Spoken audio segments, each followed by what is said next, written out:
most of what people care about can be thought of as a skill, right? I mean, well-being is a skill. Not suffering unnecessarily is a skill. Regulating, noticing your emotional life and regulating negative emotion is a skill.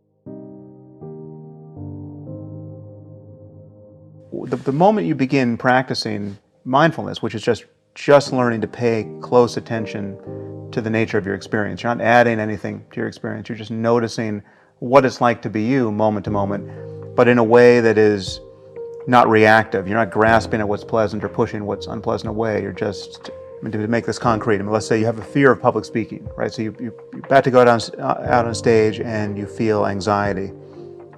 The default state of someone who doesn't want to have that experience is one to, in advance worry about that experience. The anxiety is kindled just by the mere thought of what you have to do.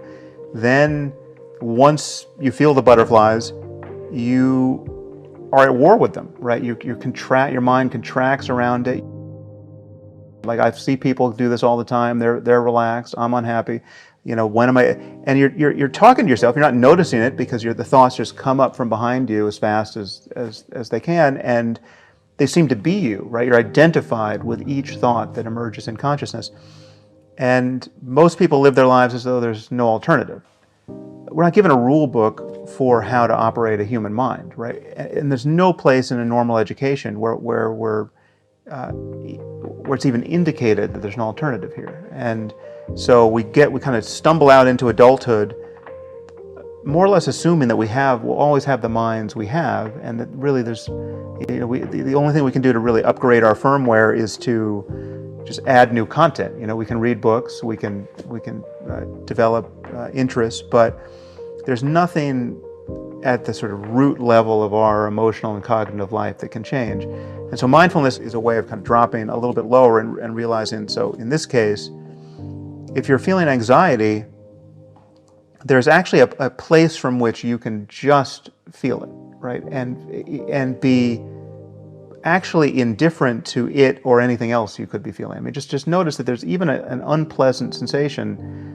First you can notice that anxiety isn't even that unpleasant. It's so close to excitement in its actual physiology that really the difference between excitement and anxiety is more or less just the framing. It's just the story you're telling yourself. If you felt these tingles and this slightly adrenalized response right before you're about to go on a roller coaster, that's part of why you're going on the roller coaster. You like that experience, right? But the fact that you feel that way when you're about to have an interview or you're about to walk out on stage, that's intolerable, right? So just dropping back and realizing the power of the framing is again, this is a skill that is a fairly esoteric one, but now many people are learning it. The secret's out, and it has immense utility because then you can realize that the half-life of negative emotions is incredibly short. One, you can actually be psychologically free even in their presence, right? Your freedom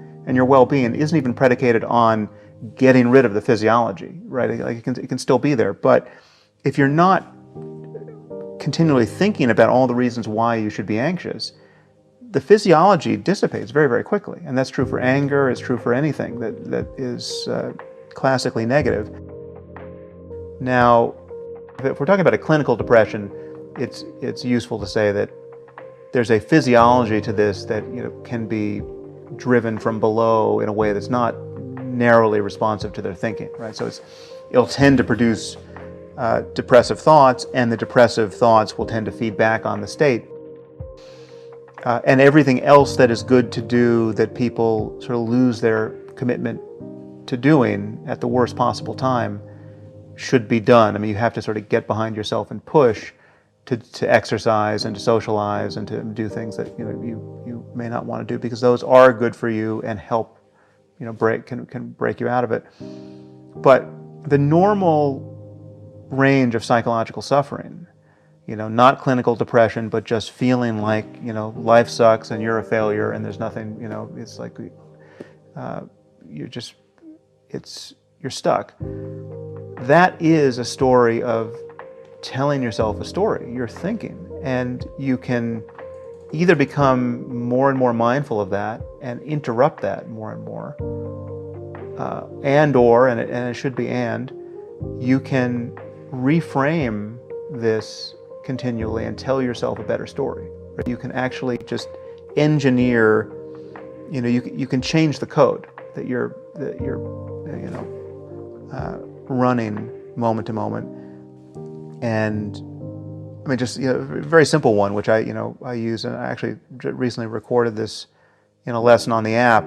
Just gratitude, just thinking. This is actually, this particular maneuver is, I believe, comes from Stoic philosophy. I didn't actually get it from Stoic philosophy, but this sort of use of negative imagination, where you think of all of the bad things that haven't happened to you. Right. So if you're just, if you're stuck in traffic, driving to the job that you don't like, and you're frustrated, you can think of all the things that could happen to you, right, that haven't. And if any one of them happened to you, you would consider your prayers answered if you could just be returned to this moment, right? Like, you haven't been diagnosed with cancer, right? You've got 2 young kids, say, you want to live to see them grow up, and you could be the guy who today is going to find out you've got 2 months to live, right? And you have to, then the next 2 months is spent just unwinding your worldly affairs, right? You're not that guy, right? That hasn't happened to you yet. That's just more thinking, but it can have a profound effect. You can reframe your experience in a way that doesn't actually change anything material about your circumstance, and it can let the light in. The generic situation we want to find ourselves in more and more is to effortlessly cooperate with creative and happy strangers, right? I mean, there's 7 billion of us. We need institutions and laws and norms and ways of thinking that take the friction out of pleasurable and non-paranoid interaction with strangers. I mean, it's not just about having 5 or so close friends who have your back, right? I mean, clearly we're all on the same team on some basic level, and if we can't figure out how to build a civilization where everyone thrives to some degree, we'll have the world we currently have until it becomes unsustainable. And because we're in a situation now where I think it's reasonable to worry that our default state of partisanship and tribalism and rational fear of the incompatible aims of other groups and other people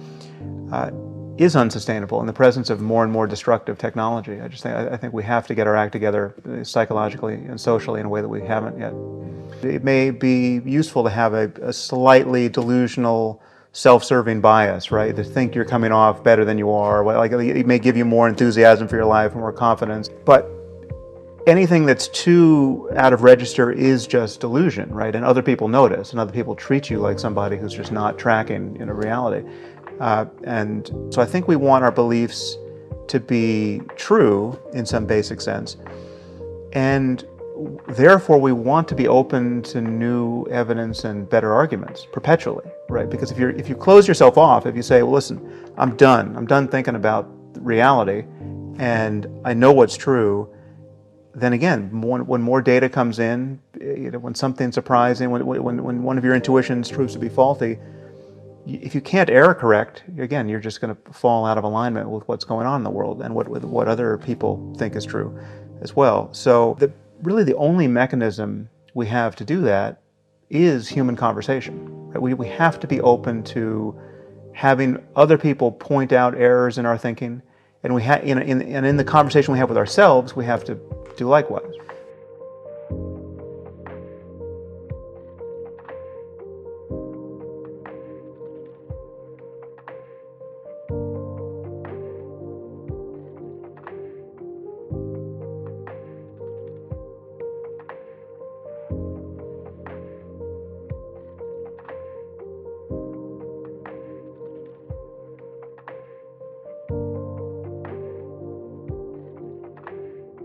Many of the things that people think they want out of life, the ways they're keeping score about how good their lives are or aren't, they're not seen as this experience as being delivered to them either based on the skills they have or the skills they've never thought to acquire.